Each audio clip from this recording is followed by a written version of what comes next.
اصل میں ہوا یہ کہ مولوی اشرف علی تھانوی صاحب سے ایک سوال پوچھا گیا. سوال یہ پوچھا گیا کہ زید ایک شخص ہے، تو زید کا عقیدہ یہ ہے کہ رسول اللہ صلی اللہ علیہ وسلم کو علم غیب اللہ نے عطا کیا. علم غیب کی دو قسمیں ہیں، ایک ہوتا ہے بالذات اور دوسرا ہوتا ہے باواسطہ. بالذات یعنی ذاتی، جس کو کسی نے دیا نہ ہو، کسی نے عطا نہ کیا ہو، تو وہ علم جو ہے وہ اللہ کو ہے، کہ اللہ کو کسی نے علم دیا نہیں، سکھایا نہیں. اللہ کا علم اس کا ذاتی علم ہے. اور رسول اللہ کو جو علم غیب ہے وہ باواسطہ ہے کہ اللہ تعالیٰ نے اپنے نبی کو علم غیب عطا کیا ہے. اور یہی عقیدہ اہل سنت کا کہ حضور کا علم غیب کیسا ہے. بات سمجھ میں آ رہی ہے نا آپ لوگوں کے؟ یہ اختلاف کی میں بنیادی وجہ بتا رہا ہوں. اصل میں بہت سے لوگ کہتے ہیں نا کہ بھائی یہ کیا دیوبندی سنی وہابی کے جھگڑے ہیں، یہ آخر مولانا لوگ اسی کو کیوں لے کرتے ہیں. تھانوی صاحب لکھتے ہیں کہ پھر یہ کہ آپ کی ذات مقدس پر علم غیب کا حکم کیا جانا اگر بقول زید صحیح ہو تو دریافت طلب یہ امر ہے کہ غیب سے مراد بعض غیب ہے یا کل غیب. اگر بعض علوم غیبیہ مراد ہے تو اس میں حضور صلی اللہ علیہ وسلم ہی کی کیا تخصیص ہے.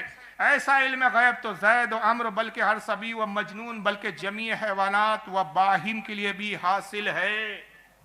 معاذ اللہ عوام کے کچھ بھی پلے نہیں پڑا، اور یہ کفر بک گیا اشرف علی تھانوی اور انہی کی پیروی میں آج تک رسول کے علم خامیاں نکالتے بیٹھے. معاذ اللہ، اللہ نے اپنے نبی کو ایسا ہی علم غیب دیا جیسے جانوروں کو ہے، جیسے چار پیر سے چلنے والے باہی میں چار پیر چلنے والے جانوروں کو ہے، جیسے ایک پاگل اور دیوانے کو ہے، جو دیوانہ اور پاگل بڑبڑاتا ہے، ایسا علم نبی کو ہے. یہ تو نبی کی توہین ہے علم کی.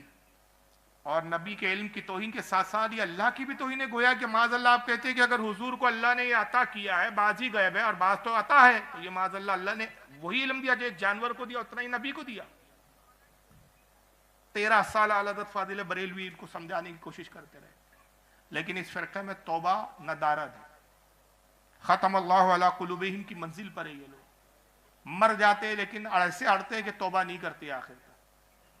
اور نتیجہ کیا ہوا؟ 13 سال تک جب نہیں مانے تو مجبور ہو کے اعلی حضرت فاضل بریلوی نے پھر ان پر حکم کفر لگایا.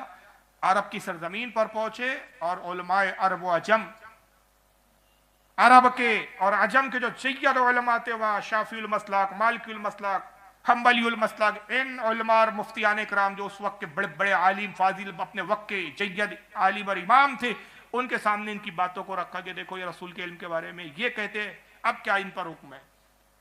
متفقہ طور پر عرب و عجم کے علماء نے ان پر حکم لگایا من شک فی کفرہ و عذابہ فقط کفر. جو ان کے کفر اور عذاب میں شک کرے وہ بھی کافر ہے.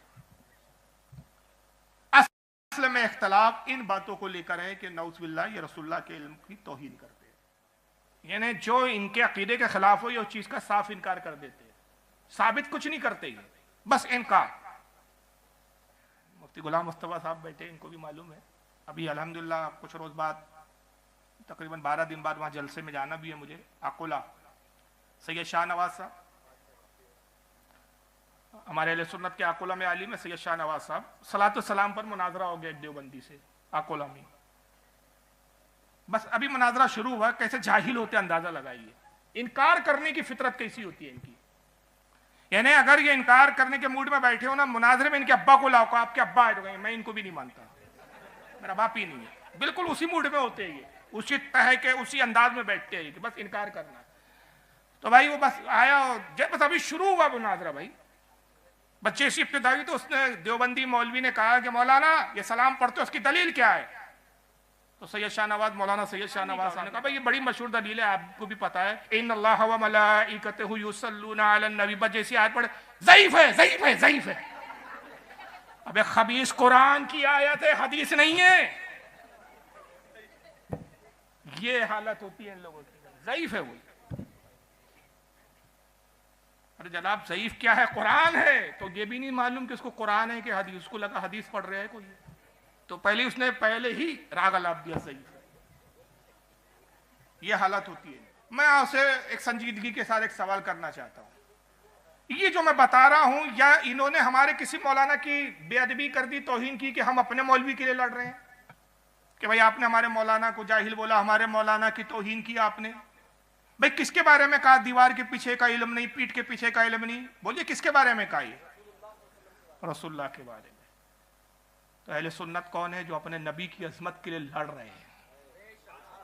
اور یہ وہ جماعت ہے جو اپنے ملا کے لیے لڑ رہی ہے. اب فیصلہ آپ کو کرنا ہے کہ جماعت کون سی صحیح ہے, جو نبی کی عظمت کے لیے لڑے یا جو اپنے مولوی کے لیے لڑے.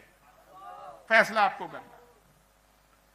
فرق یہ ہے کہ ہم اپنے نبی کی شان و عظمت کے خلاف ایک لفظ بھی برداشت کرنے کے لیے ہم تیار نہیں ہے. اور ان کی فطرت یہ ہے کہ نبی کی توہین ان کو گوارا ہے, ان کو اپنے مولوی کی توہین گوارا ہے.